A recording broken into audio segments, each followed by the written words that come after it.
Because of Winn Dixie by Kate DiCamillo, a First Chapter Friday read aloud video with a mystery quote from The Word Nerd. Make sure you come back each week for more Newbery Award-winning titles. We'll be adding from the mixed-up files of Mrs. Basil Frankweiler, The Whipping Boy, Because of Winn Dixie, and The New Kid, including an interview with Jerry Kraft. But that's not all. I've got a First Chapter Friday video for all of these Newbery Award winners as well. Check the video description box for a link to the Newbery playlist. I'll also drop in a link for these student engagement worksheets you can print off to use with each of these videos. Today, as you listen, watch for the story quote that will appear on screen. Write it down word by word and then follow the instructions given to you by your teacher. Stay all the way to the end to see if you've written it down correctly. Hey, my name's Zieba. Welcome to my channel, Learning with the Word Nerd, and another First Chapter Friday video. This week, I'm going to continue with the series of Newbery books, just like I have for all the other weeks in January 2023. So that's 4 new Newbery titles coming at you, but you can also check the playlist for even more. I think I'm up to around 20. This week, we're going to be reading from Because of Winn Dixie by Kate DiCamillo, and you can tell here by the silver medal on the front that it was a Newbery Honor book. Newbery Award winners have a gold medal. Honor books, which are just as amazing, have that silver medal up front. But before I read you this book, I have a confession, and I'm kind of a little bit nervous to tell you about it, but you know, we're all different, right? And we can all still be friends even though we're different. I don't really like dogs. I actually don't really like many animals at all. Just not an animal lover person. It's great that other people love dogs, and I love my family members who have dogs, all those things, but it's just really not for me. Like, my kids know that if they ask for a pet, then they also have to ask for a new mom. It's just a rule in our house, okay? But despite the fact that I don't love dogs, and hopefully you're still okay with me as a human, I loved this book. It is so good. So if you like dogs even kind of a little bit, or you love them, then I know you're going to love this book. And if you don't love dogs, I think you're still going to like it. So let me read you the back, and then we'll listen to chapter 1, and then you can make the decision for yourself whether you want to continue reading this dog book or not. The blurb actually isn't listed on the back, so I had to look it up on my phone. So here is what the story is about. One summer's day, 10-year-old India Opal Buloni goes down to the local supermarket for some groceries and comes home with a dog. But Winn Dixie is no ordinary dog. It's because of Winn Dixie that Opal begins to make friends, and it's because of Winn Dixie that she finally dares to ask her father about her mother, who left when Opal was 3. In fact, as Opal admits, just about everything that happens that summer is because of Winn Dixie. Right? Even though you don't love dogs, I don't love dogs, that's a pretty powerful thing. And so let's read this story and see what happens. All right, chapter 1, Because of Winn Dixie by Kate DiCamillo. My name is India Opal Buloni, and last summer my daddy, the preacher, sent me to the store for a box of macaroni and cheese, some white rice, and 2 tomatoes. And I came back with a dog. This is what happened. I walked into the produce section of the Winn Dixie grocery store to pick out my 2 tomatoes, and I almost bumped right into the store manager. He was standing there all red-faced, scraping and waving his arms around.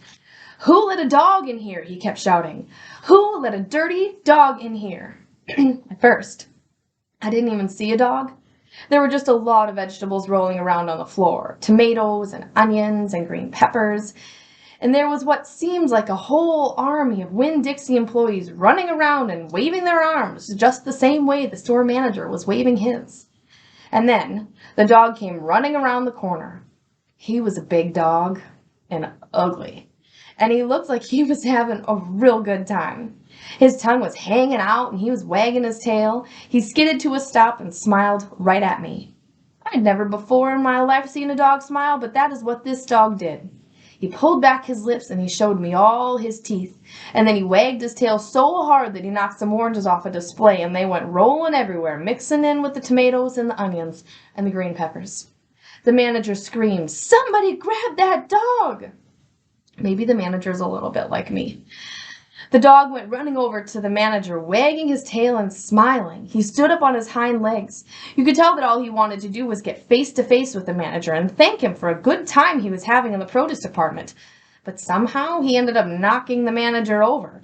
And the manager must have been having a bad day because lying there on the floor right in front of everybody, he started to cry. The dog leaned over him real concerned and licked his face. "Please," said the manager, "somebody call the pound." "Wait a minute," I hollered. "That's my dog. Don't call the pound." All the Winn Dixie employees turned around and they looked at me, and I knew I had done something big. And maybe stupid too, but I couldn't help it. I couldn't let that dog go to the pound. "Here, boy," I said. The dog stopped licking the manager's face and put his ears up in the air and looked at me like he was trying to remember where he knew me from. "Here, boy," I said again. And then I figured the dog was probably just like everybody else in the world, that he would want to get called by a name. Only I didn't know what his name was, so I just said the first thing that came into my head. I said, "Here, Winn Dixie." And that dog, he came trotting over to me just like he had been doing it his whole life. The manager sat up and gave me a hard stare like maybe I was making fun of him. "It's his name," I said. "Honest." The manager said, "Don't you know not to bring a dog into a grocery store?" "Yes, sir," I told him. "He got in by mistake. I'm sorry. It won't happen again." "Come on, Winn Dixie," I said to the dog. I started walking and he followed along behind me as I went out of the produce department and down the cereal aisle and past all the cashiers and out the door. Once we were safe outside, I checked him over real careful, and he didn't look that good. He was big, but skinny. You could see his ribs. And there was a bald patches actually all over him, places where he didn't have any fur at all. Mostly he looked like a big, old piece of brown carpet that had been left out in the rain. "You're a mess," I told him. "I bet you don't belong to anybody." He smiled at me. He did that thing again where he pulled back his lips and showed me his teeth. He smiled so big that it made him sneeze. It was like he was saying, I'm a mess. Isn't it funny?" It's hard not to immediately fall in love with a dog who has a good sense of humor. "Come on," I told him. "Let's see what the preacher has to say about you." And the two of us, me and Winn Dixie, we started walking home. All right, y'all. Seriously, do you want to know what happens to India and Winn Dixie? If you do, pick up a copy of Because of Winn Dixie. I'll put a link for it in the description box. Otherwise, ask your librarian. It's a classic. It's an award winner. I'm sure she's got it. He's got it. And then after you read it, I hope you find another book, maybe by Kate, maybe by a Newbery Award-winning author. But no matter what, I hope you come back here and find me again for another First Chapter Friday. Happy reading. To continue reading Because of Winn Dixie by Kate DiCamillo, pick up a copy from your school library, purchase one from a local indie bookstore, or grab it via the link in the description box. Then be sure to check out the rest of the First Chapter Friday playlist, and especially the Newbery playlist like I mentioned before. This week's mystery quote says, "You can't always judge people by the things they've done. You got to judge them by what they are doing now." Okay, quick side note. I was so nervous to tell you guys that I don't love dogs because I didn't want you to hate me. Just remember that even adults get nervous to share things sometimes, and it's okay. It's okay to be nervous. It's okay to be different. Thanks for stopping by my channel, Learning with the Word Nerd. Please remember to like this video and subscribe. You can find more content from me at these great places. See you again next time, and happy reading!